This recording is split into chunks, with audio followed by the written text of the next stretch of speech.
You know that feeling, right? That sudden, awful drop in your stomach right before you have to stand up and speak in front of a crowd? Look, you're definitely not alone in that. The fear of public speaking is practically universal. But what if I told you that this anxiety isn't some permanent condition you're stuck with, but actually just a starting line? Well, today, we're going to transform that stage fright into actual stage mastery. Throughout this explainer, we're taking a highly structured journey, grabbing the absolute best from ancient, timeless principles of rhetoric and fusing them with modern, high-stakes strategies that people use on the TED stage. By the time we wrap up, you'll know exactly how to build a world-class presentation from the ground up. Let's get into it. To set the stage, check out this insight from Warren Buffett. It perfectly highlights that public speaking is so much more than just a momentary task. It's a crucial, lifelong asset. In fact, when you look at the data, employers consistently rank verbal communication right at the top of the skills they're looking for, often placing it way above technical skills. It's kind of the ultimate soft skill that gives you a hard edge in the professional world. Once you master it, you literally can command a room.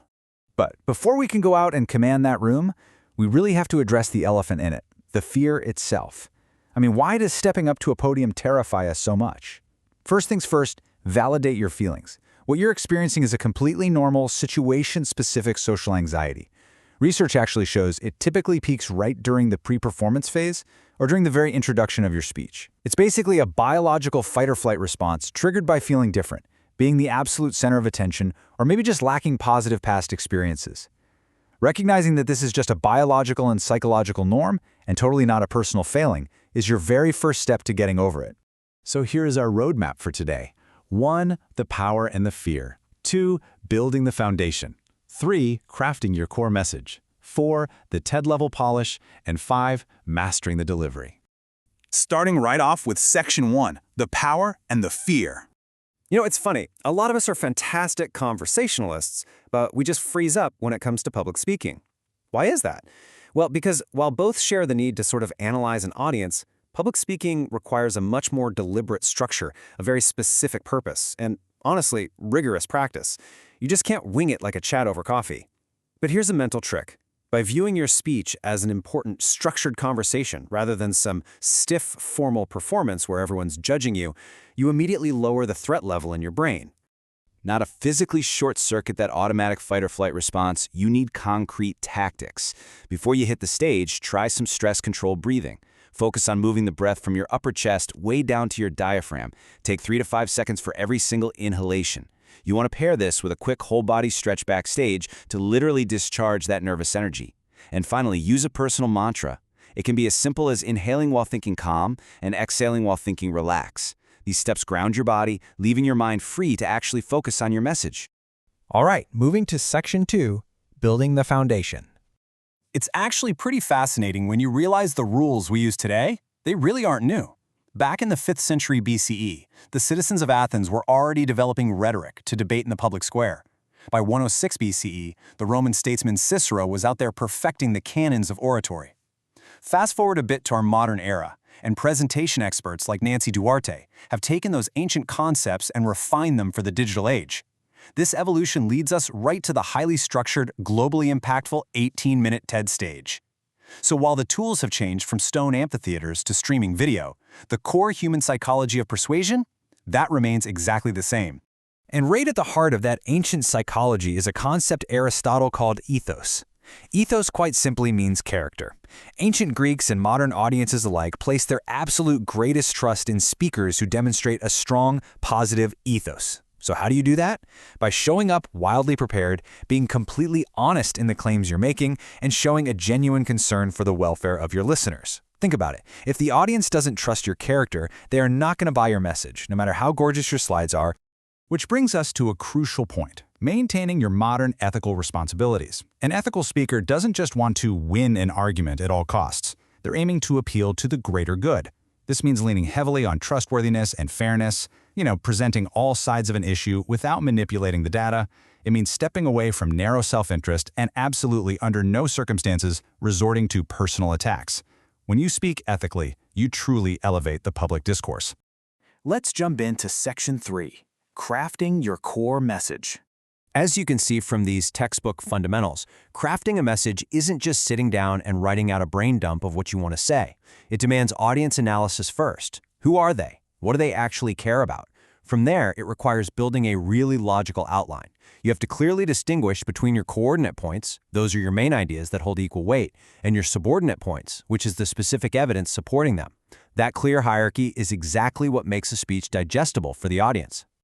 But honestly, before you write a single paragraph, you absolutely must nail down your thesis statement. This is the central, concise idea that identifies exactly what your speech is about. Everything, and I mean everything you say, must map back to this single sentence. If you compose a clear thesis early on, it acts like a compass. It guides the development of your main points and keeps you laser-focused on your ultimate goal. Next up, Section 4, the TED level polish. 18. It kind of seems like an arbitrary number, doesn't it? But it actually represents the strict 18-minute TED rule. The organizers chose this length based on a pretty brilliant mix of neuroscience and strategy. 18 minutes is just long enough for a speaker to flesh out a really complex idea, but short enough that the listener's brain can actually take in, digest, and retain that information without hitting cognitive overload. But, fair warning, it forces an immense amount of discipline on the speaker. President Woodrow Wilson actually hit the nail on the head regarding this. He once noted that delivering a short, highly impactful speech is significantly harder than doing a long ramble. Think about it. If he had an hour, he didn't need to prep. He could just get up and talk. But 10 minutes? That requires a week of ruthless editing. To master that TED-style talk, you really have to be willing to murder your darlings and cut anything that doesn't strictly serve your core thesis. So, how do you actually achieve that crazy level of brevity? We can look at Nancy Dortch's mechanical rehearsal process for this. First step, print your slides as 9-up handouts. This makes them basically the size of sticky notes, which lets you easily storyboard, rearrange things, and cut the fluff. Second, go out and get unfiltered feedback from people who will brutally, honestly tell you what isn't working. Third, and this one is highly strategic, do your initial rehearsals with a clock counting up. That tells you exactly how much time you are over, so you know exactly what needs to be cut. Then, once you finally hit that magic 18-minute mark, switch to a clock counting down. That helps benchmark specific timestamps in your head. And bringing it home with Section 5, mastering the delivery.